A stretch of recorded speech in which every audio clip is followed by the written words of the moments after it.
On the world news, Germany limits use of AstraZeneca COVID vaccine for persons under 60. Brazil's President Jair Bolsonaro faces political crisis amidst COVID surge.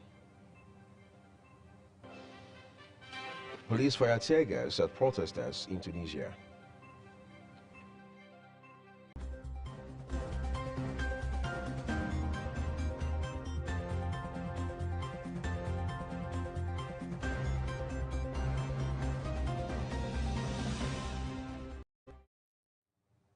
A very warm welcome to all of our viewers across the globe. This is the World News here on Independent Television. I'm Uyag Mofwegbe, live in Benin City, Nigeria. The Senior Special Assistant, Media and Publicity to the President, Malam Garba Shehu, says President Muhammadu Buhari's trip to London for medical checks does not warrant transmitting power to his vice, Professor Yemi Osinbajo, since he was staying for just 2 weeks. He made the remarks in Abuja. He said the president will continue from wherever he is, stressing that the requirement of the law is if the president is going to be absent for 21 days or more, then the transmission is warranted. The senior special assistant also said that contrary to insinuations in some quarters, President Buhari had embarked on the trip on routine medical checkup and not an emergency medical trip to the UK.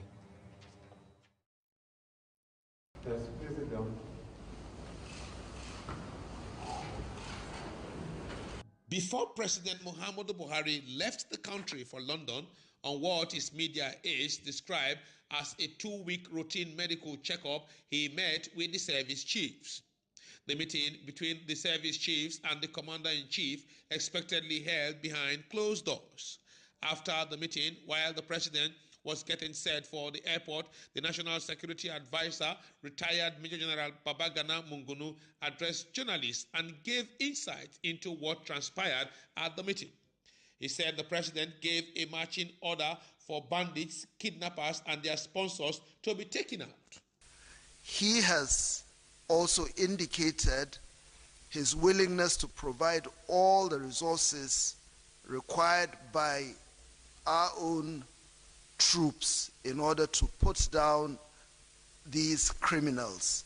They must be brought down with all the ruthlessness that is required, and whoever is working in collaboration with them will be brought to book. The NSA also added that President Buhari also insisted that all decisions approved at the National Security Council meeting last month, including a ban on mining activities in Zamfara as well as no flying zone, remains enforced until further notice to curb the rising insecurity in the state.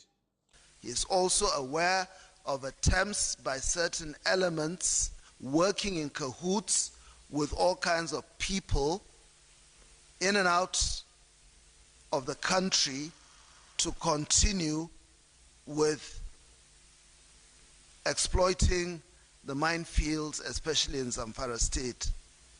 A ban has been placed on mining, and that ban has to be enforced. People have to comply with whatever the president has laid out.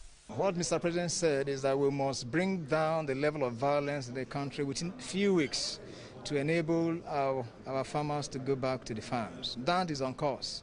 I believe that before the rains come, you would have witnessed a downward trend in the violence across the country. Mr. Mungunu added that the new service chief as well as the intelligence community have been given clear directive by President Buhari to target those who are the ones leading in creating trouble, disunity, and disharmony, and ensure that they do not continue in the act. From the Asarok Presidential Villa, Ikaro Atta, ITV News, Abuja. Governor of Edo State, Mr. Godwin Obaseki, has described his victory at the Edo 2020 Governorship Election Petition Tribunal as another testimony of the judiciary's sustained commitment to fairness and justice. Governor Obaseki stated this in a statewide broadcast. Government House correspondent Patience Osagiwa has details. Mr. Godwin Obaseki said the tribunal ruling rekindles assurances of the impartiality of the judiciary as it continues to uphold the ethos of equity and the rule of law. This ruling is yet another testament that the judiciary in Nigeria upholds fairness and justice. With the judgment of the tribunal today, we are once again reassured of the impartiality of the judiciary as they continue to uphold the ethos of equity and the rule of law. The state governor said the petitions were clearly motivated by greed, malice, and a quest to undo a fair and just process by deploying despicable means aimed at thwarting the wishes of the people. We also wish to appreciate our great party, the People's Democratic Party, PDP, for the unwavering commitment to the development of Edo State. Finally, I want to thank our President, His Excellency Muhammadu Buhari, GCFR, President of the Federal Republic of Nigeria, for ensuring an impartial judiciary which upholds the wishes of the people. He expressed joy at the verdict of the Edo 2020 governorship election petition tribunal, which dismissed all 4 petitions challenging his victory in the September 19, 2020 governorship polls. Mr. Obaseki said his victory is also for Edo people who have always believed in his administration. Patience Osaugiwa reporting. Ebonyi University Teaching Hospital Okada is set to pioneer the production of homemade COVID-19 vaccines. This followed the nomination by African Union to galvanize and train personnel for the project. Kingsley Uchebu has details. Production of the homemade COVID-19 vaccines was among key resolutions at the 51st regular board meeting of the hospital's management team held at the world-class Kada Cinemas and Entertainment Center. Chairman IUTH Board, Professor Biodun Ilesomi, said it is to explore avenues to enhance fortunes of the hospital and improve its revenue base. He said the meeting is to review the successes of the free medical clinic sponsored by the Chancellor and Esama of Benin, His Excellency Sir Chief Dr. Gabriel Osaro Ibunedion, where thousands of patients were treated free for various ailments and major surgeries performed. The board chairman said Ibunedion University Teaching Hospital is partnering with renowned institutions globally to bring standard and affordable healthcare to residents, leveraging on its position as the first private teaching hospital in Africa to produce medical doctors. The board has considered many things, including establishment of the College of many health institutions, like pharmacy technicians, like community extension workers, like information technicians, and so many other things. All these are to add to the existing training colleges and facilities in the University Teaching Hospital. CMD IUTH Professor Nosakari Bazwaye said the pioneering feat in collaboration with scientists in Africa and South America has numerous advantages for the health sector in the state and Nigeria. I have been appointed as the chairman of the West African group, so I'm to coordinate the entire West African country to ensure how we can galvanize and train personnel towards producing local vaccines. We are in discussion with all representatives from Africa, and we are hopeful that before the end of this year we shall have a platform to be able to have the roots of producing vaccines in Nigeria. The meeting, which had in attendance the deputy chairman of the board and the former two-time governor of Edo State, Chief Lucky Nosakari Ibunedion, and other members, also deliberated on investments in radiotherapy facilities for cancer patients. It also reviewed partnerships with renowned global health institutions, proposed budget of over 70 million naira for the College of Health Technology, completion of a trauma center for accident victims, and proposals for ambulances to be stationed on the Benin-Lagos Expressway to rescue victims of road crashes in collaboration with the Federal Road Safety Corps. Kingsley Uchebu reporting. Kogi State government says it is finally set to start administering the COVID-19 vaccine to residents. The State Commissioner for Health, Shaka Aruna, said the state will receive doses of the vaccine and begin rollout thereafter. Aruna said the state was set to start the vaccination rollout to eligible Nigerians in the state. He said anyone willing to receive the vaccine would receive it, and anyone No one will be forced to be vaccinated. Aruna said further plans will be announced about the vaccination rollout when the vaccine doses are supplied. Yahya Bello, the state government, had reportedly denied the existence of COVID-19 in Kogi state, saying the vaccination is among their least concerns.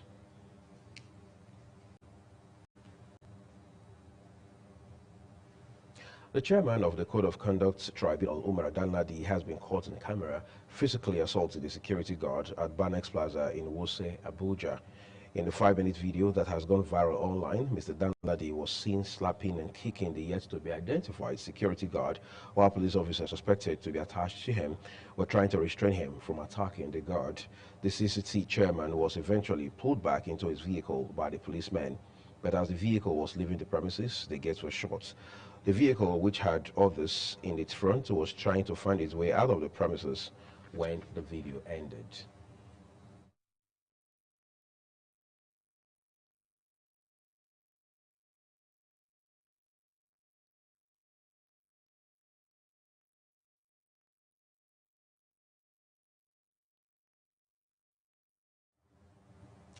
You're watching the world news on independent television. Still to come, Germany limits use of AstraZeneca COVID vaccine for persons under 60. You can watch ITV News on Roku TV in the UK, America, Africa, and other parts of Europe. ITV is also visible on Smart TV, Amazon Fire TV, and Android TV. You can view us on TSTV on channel 364 nationwide, StarTimes channel 130, and GoTV channel 107. Follow us also on our Twitter handle at ITV Radio NG. Subscribe to our YouTube channel at youtube.com/ITV Radio NG. Find our top stories at itvradioNigeria.com. We live stream at itvradioNigeria.com/live. Like our Facebook page at facebook.com/ITV Radio NG. On Instagram, we are at ITVNG. Remember to download ITV app from your mobile Play Store. Stay tuned.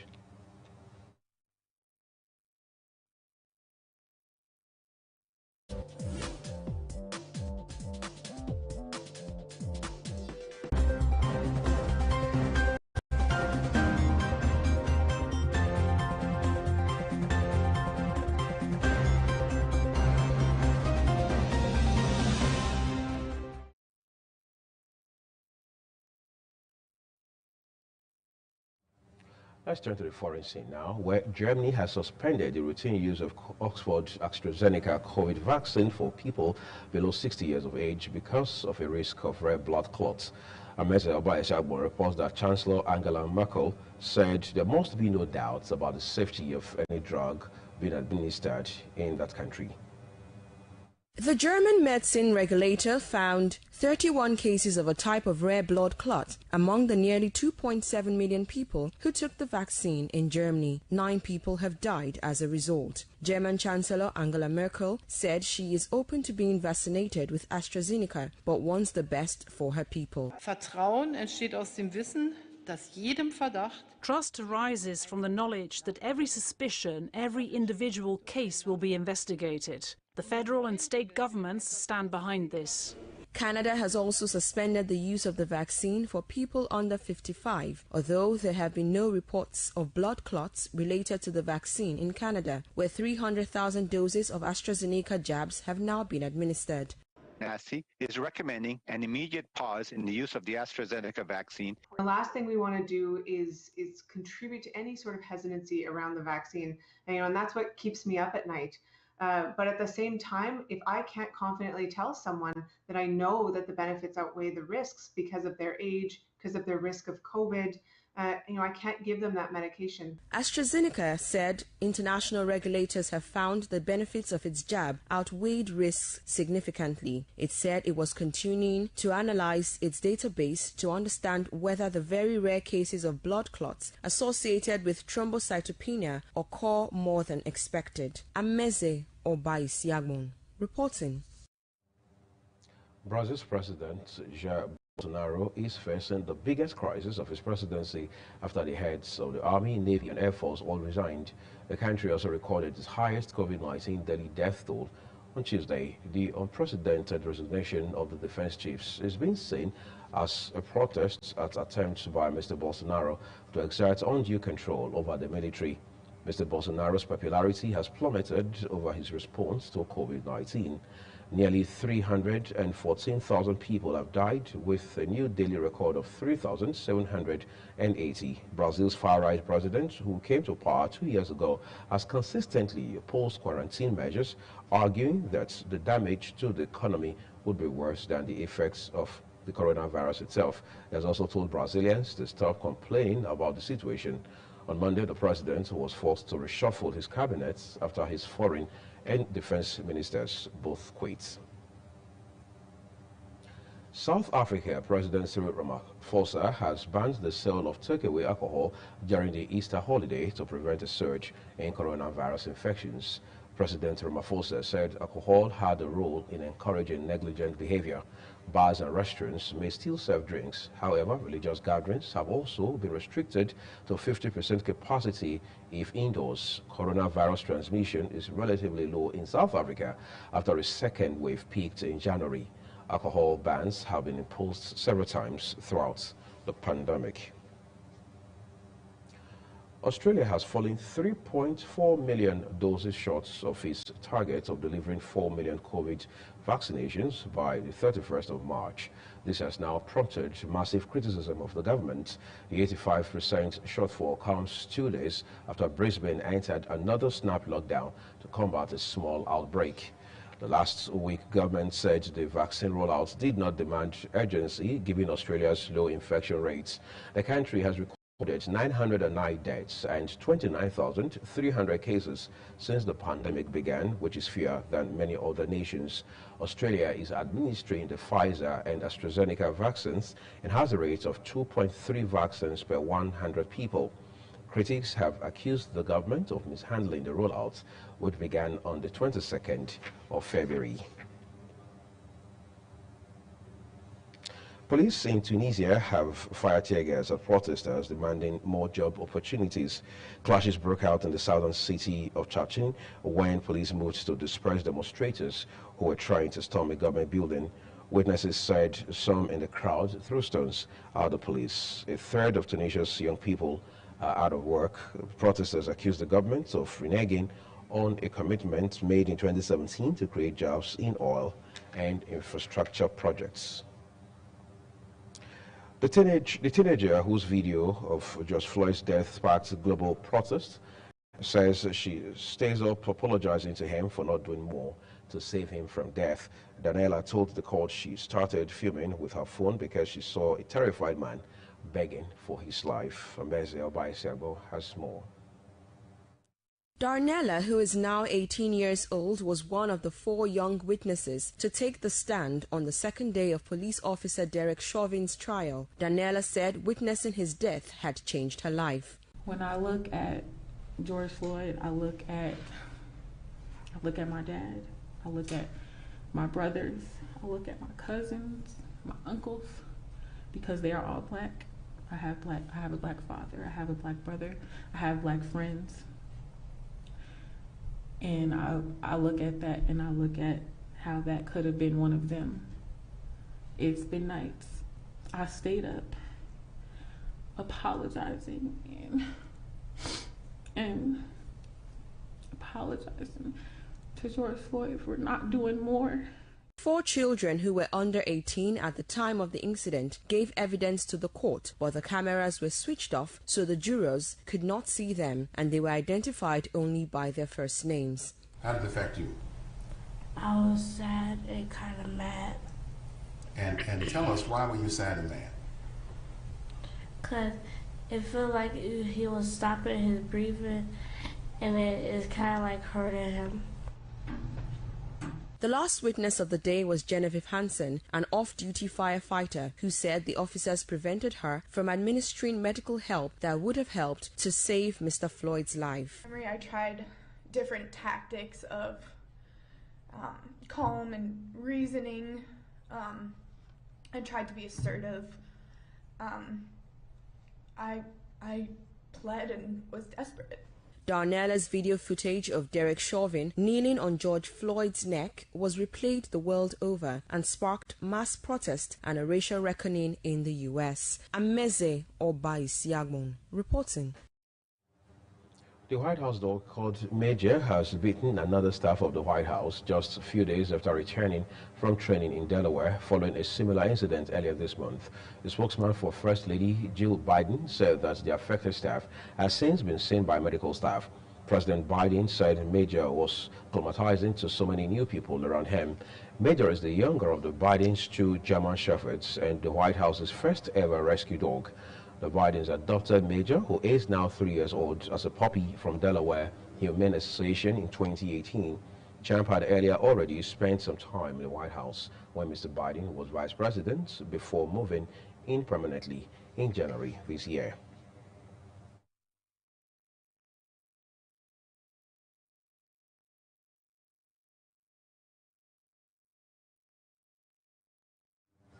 Suspected herdsmen have attacked 4 villages in Ebonyi state, leaving no fewer than 15 people dead. Thomas Ado has details. The attack took place in Umuwali, Okalaha, Obiagu, Unkalagu, and Amazu in Isielu local government area of the state. Eyewitnesses say the government were shooting sporadically, killing the victims in different areas of the communities. They equally set ablaze motorcycles belonging to residents of the affected communities.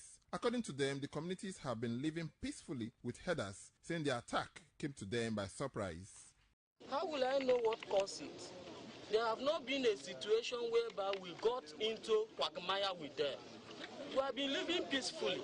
Suddenly, we wake up with this corpse as a gift. How many people you saw that were killed? I counted and I got 16 in number. From the number gathered, it's more than 15. Do you understand?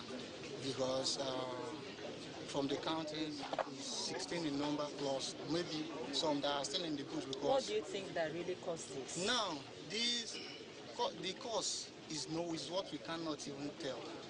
Do you understand? Because they are leaving this place without any kind of prior information. That means they have a kind of ulterior motive. Okay? Because when we had a little the coordinator, being Rashidi by name, said that before leaving here, that he will make this community to shed tears. And I believe this is the tears. Governor David Umahi has also visited the affected communities and condemned the attack by the suspected AK-47 wielding gunmen. While expressing sadness over the incident, the Ebonyi State Governor assured the people that the government will do all within its powers to bring the perpetrators to justice. It is very shocking that overnight, all the herdsmen in Ishelu local government vacated Ishelu local government, which means that the local herdsmen are part of the conspiracy of the killing of our people. They vacated despite all the efforts that my government, governors of Southeast and security agencies have been making to give them full protection, not only in Ebonyi State, but the entire Southeast. We feel so sad that this kind of thing should happen to Ebonyi State. We feel so worried for our country, Nigeria. We are short of words. He also called on security men to help in fishing out those behind the heinous crime. Thomas Sado reporting.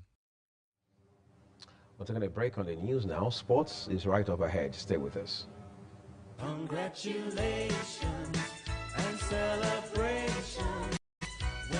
A leader is best when people barely know he exists. When his work is done, his aim fulfilled, they will say, we did it ourselves. Hooray! It's 100 days of redefining unionism in Edo State as NUJITV Radio Chapel under the leadership of Best Mbere, as she and her team cordially invites you to the official groundbreaking ceremony and inauguration of projects to mark 100 days in office of the executive under the distinguished chairmanship of Dr. Dori Afe E. Okoji, a Lagos-based businessman, father of the day and patron NUJ. His Excellency, the Deputy Governor of Edo State, Right Honorable Comrade Philip Shaibu, will be on the ground to perform the groundbreaking ceremony. Amiable guest of honor, Senior Apostle Dr. David Onwefe, General Overseer, Christ Chosen Church of God International, Special Guest of honor, Ambassador Wesley Asoro, Managing Director, Director, Wesley Hotel and Suite. Special guest, Prince Louis Osobase, Managing Director and CEO, Wasina Global Service Limited. Mr. Osaze Igbenovia, Managing Director and Chief Executive Officer, Sazi Oil and Gas Nigeria Limited. Guest speaker, Comrade Austin Osakwe. Topic, Interfacing Unionism with Journalism as a Profession.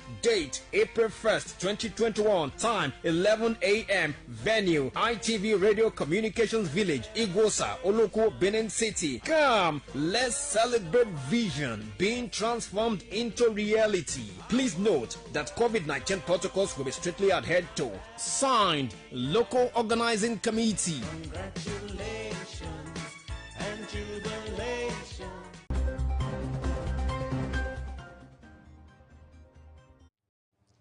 The Code of Conduct Tribunal has reacted to a video clip showing how its chairman, Umar Danladi, physically assaulted a security guard at Banex Plaza in Wuse, Abuja. The head press and public relations of the CCT, Ibrahim Alassane, who denied that Mr. Danladi assaulted the guard, also accused the guard of being rude and issuing a threat against the tribunal chairman following an altercation between them over a parking space on the plaza's premises on Monday. As we talk some sports now, the government of Edo State has debunked rumors of relocation of the 2020 National Sports Festival from the state to elsewhere. The Deputy Governor, Mr. Philip Shaibu, made the clarification tour of the sporting facilities preparatory to the National Sports Festival in Benin City. Government House correspondent Patience Zagiwa has more. The Deputy Governor, Comrade Philip Shaibu, however, insisted that the National Sports Festival will only go on to the extent that the state is funded by the federal government. He insisted that the full hosting of the games will be determined by available funds. He said despite non-availability of funds from the federal government, preparation will not be affected as Edo team has commenced training. He, however, said vendors were not ready to take risk, noting that they have insisted that they must be committed to fund before they can deploy all their materials for the games. I was told that the ministry looking for an alternative. I laughed it off because I know the level where we have gone with the minister and the ministry in trying to get them to release funds to us. So if you want to take this tournament out of Edo to Abuja as being rumored, is it not the same money? You are going. In fact, they will spend times 10 of what we are requesting. If that is actually done, it means that there's a political undertone. I called the minister before I make up my mind whether it was true or not, and the minister said he did not release any such statement. I spoke with the permanent secretary. The permanent secretary, there was no such statement. The facilities inspected including Samuel Obomudia Stadium, basketball court on Wire Road, and the Gymnasium Center, GRA, all in Benin City, Edo State capital. Comrade Shaibu, after inspecting, said all is now set for Edo to host the nation. We are ready. We have always been ready. You can see we went around the facilities. This time because of the commitment, which is completely different from previous commitment that we've received, because we now believe that truly will be funded. He said the state government has completed its vaccination of all athletes and that they have commenced screening for PCR. He urged all participants, particularly Edo contingents, to be well prepared for the games, noting that victory will be based on physical fitness. Comrade Shaibu said the local organizing committee has made available the competition facilities for the athletes for the past 1 week to enable them familiarize themselves with them. Some athletes comment on their preparedness for the sports festival. We have motivation. We are going there to win good. We have been training ever since, and we have been doing our best. At the end of the day, we will still pray that God should help us. Too good for me by grace of God. There were some artistic display of some of the Edo State athletes at the centers visited. The Deputy Governor and his team were taken on the guided tour by the Director of Facilities, Edo State Sports Commission, Mr. Victor Edokpai. Patience Osaugiwa reporting. To end the world news here on Independent Television, a look again at our top stories. Germany has suspended the routine use of Oxford AstraZeneca COVID-19 vaccine for people below 60 years of age because of a risk of red blood clots. Brazil's President Jair Bolsonaro is facing biggest crisis crisis of his presidency after the heads of the Army, Navy and Air Force all resigned amidst the rise in COVID-19 death toll in the country. And finally, in Tunisia, police have fired tear gas at protesters who are accusing the government of reneging on a commitment made in 2017 to create jobs in oil and infrastructure. That's a wrap on the world news. Thank you for watching. I'm Ebonyi. Our coverage here on ITV continues. Good afternoon.